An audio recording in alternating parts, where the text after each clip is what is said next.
Hey guys, মই অনলাইনত mask order কৰিছিলোঁ আৰু কেনেকুৱা ধৰণৰ মাস্ক অৰ্ডাৰ কৰিছিলোঁ আনবক্সিং কৰিম আপোনালোকৰ আগত আজি আৰু আজি আহি পাইছেহি বন্ধুসকল মোৰ ইউটিউব চেনেলটোলৈ আপোনালোক সকলোকে স্বাগতম জনাইছোঁ। এতিয়া যিহেতু লকডাউনৰ নিচিনা হৈয়ে আছে, 11 বজাৰ পিছত কোনো ওলাব নোৱাৰে আৰু আপোনালোকে সোনকালে উঠি যিহেতু বজাৰ সমাৰ কৰাৰ পৰা আৰম্ভ কৰি সকলোখিনি কাম যিহেতু কৰিব লাগিব সোনকালে, চৰকাৰে ইতিমধ্যে ঘোষণা কৰিছে যে মাস্ক আৰু চেনিটাইজাৰ ব্যৱহাৰ কৰাটো অতিকৈ প্ৰয়োজনীয় আৰু বাধ্যতামূলক কৰিছে চৰকাৰে।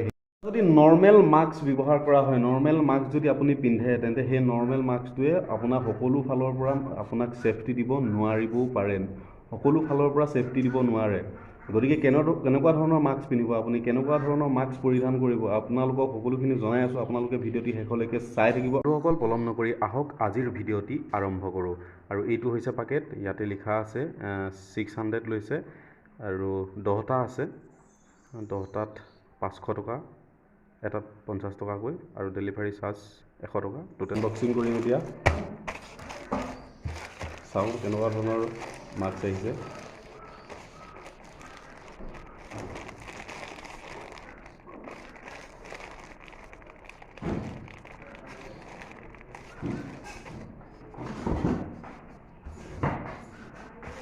আৰু এই মাস্কটো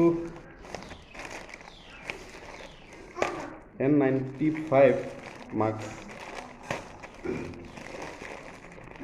ইয়াতে অৰ্ডাৰ কৰিছিলোঁ। 500ত 10টা মাস্ক অৰ্ডাৰ কৰিছিলোঁ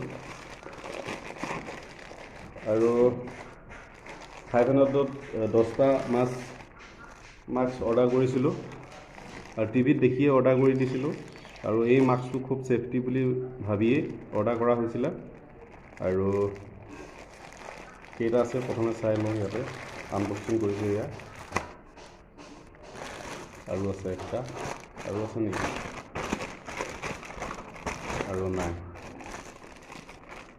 নাই, আনবক্সিং কৰিলোঁ। এইটো ডেলিভাৰী চাৰ্জ এইটো 600, এইটো 10টা আছে, হিচাপ কৰি লওঁ। 1 2 3 4 5 6 7 8 9 10, ঠিকে আছে। 10টা মাস্ক আছে, 10টা মাস্কত 500 টকা লৈছে আৰু 600 টকা লৈছে টোটেল, 100 টকা ডেলিভাৰী চাৰ্জ লৈছে। আৰু এইটো চোৱাচোন ইয়াতে। আৰু এতিয়া মাস্ক কেইটা চাম, N95 হয়নে নহয়। এইটো ইয়াতে লিখা আছে N95 বুলি লিখা আছে, এইটো N95 ইয়াতে লিখা আছে, বাহিৰত পেকেটত লিখা আছে, ঠিকে আছে। আৰু এতিয়া মাস্কটোত লিখা আছে নাই সেইটো চাব লাগিব, অৰিজিনেল হয় নে নহয়। তো অনলাইনত কৰিছোঁতো, চাব লাগিব। ৰ'বা এইটো নাপটোলত কৰিছিলোঁ অৰ্ডাৰটো, নাপটোল। চাম এতিয়া ইয়াত এটা আমি প্ৰথম আৰম্ভ কৰি চাওঁ, হয়নে?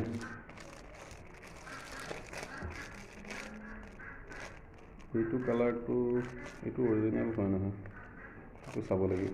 আমি প্ৰথমে এটা চাই লওঁ, ঠিক আছে।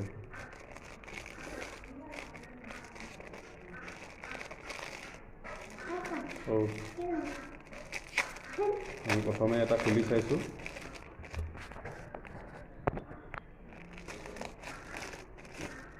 এইটো প্ৰথমে এটা খুলি চালোঁ আৰু ইয়াতে N95 লিখা আছে। এইটো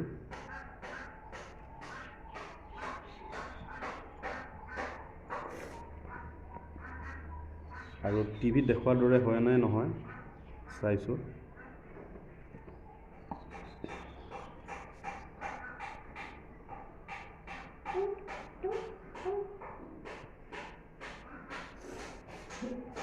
এইটো ভিতৰখন এনেকুৱা,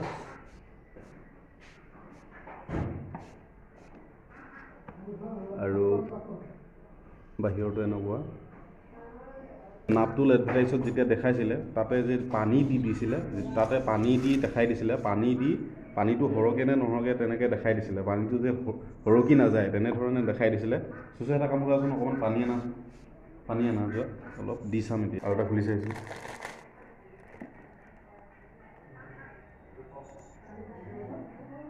N95 লিখা আছে।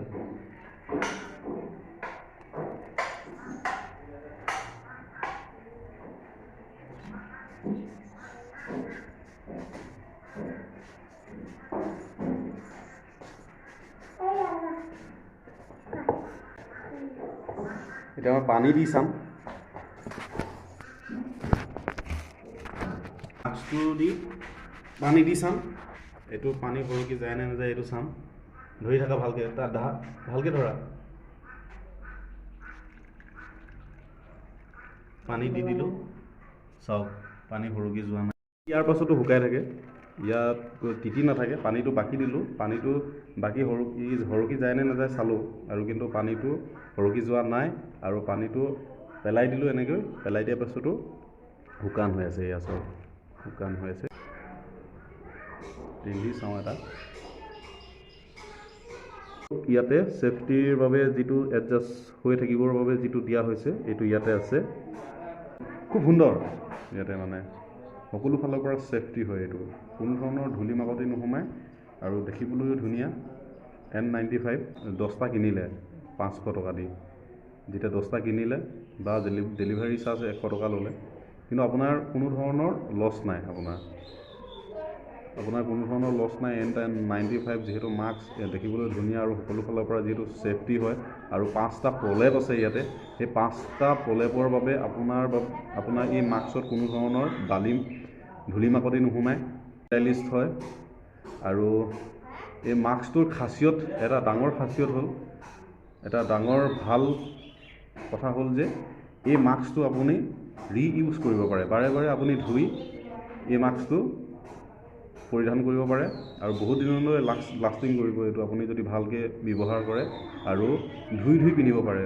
এতিয়া নৰ্মেল যিবিলাক মাস্ক আহিছে, যিবিলাক ধৰি লওক নৰ্মেল মাস্ক আপোনালোকে আগতে পৰিধান কৰি আছিলে, যিবিলাক নৰ্মেল মাস্ক আপোনালোকে পিন্ধে, সেই মাস্কবিলাক আপোনালোকে চাবচোন, হয়তো আপোনালোকে গম পাইছেই নিজে, যিবিলাক নৰ্মেল মাস্ক সেইবিলাক আপোনালোকে যদি একবাৰ পিন্ধে, তাৰপিছত যদি আপোনালোকে ধোৱাৰ পিছত সেই মাস্কটো মানে কি হয়, সেই মাস্কটোৰ আৰু পুনৰ যেন ব্যৱহাৰ কৰিব পৰা নাযায়, তেনেকুৱা ধৰণৰ নিচিনা লাগে, আৰু ভাল এটা 95 ধুনীয়া মাস্ক।